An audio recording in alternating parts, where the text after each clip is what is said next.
I've read 25 books this year, and I can only honestly recommend 12 of them. 6 of those were DNFs, so I don't know if you want to count that in my total book count.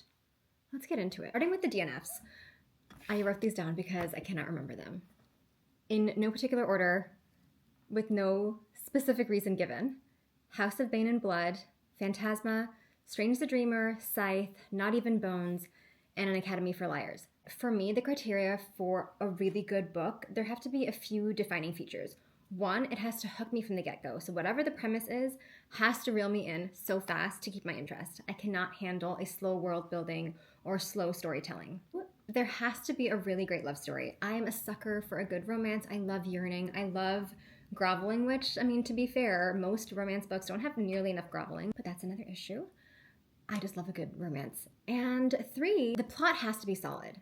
With that being said, let's get into my recommendations. Slinger, so good. Of Blood and Aether, The Most Wonderful Crime of the Year, Deep End, First Time Caller, Fall of Ruin and Wrath, On Loverose Lane, the Court of Raven series, which was unexpectedly wonderful, The X Vows, Iron Flame and Onyx Storm. I was an Iron Flame holdout, by the way, and I just read it, and I wish I'd read it sooner. So good.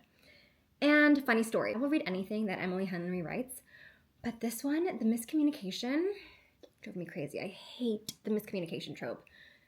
I still finished the book. It was still a lovely love story, but oh my God, please just communicate with your partner. I cannot remember for the life of me what Of Blood and Aether was about, but I loved it, and I'm looking forward to book 2. I need to do a reread, apparently, and Metal Slinger, if you have not read it yet, it will shock you in the best ways. I can predict every single plot twist. I didn't see that one coming, and I loved it so much. I cannot wait for book 2.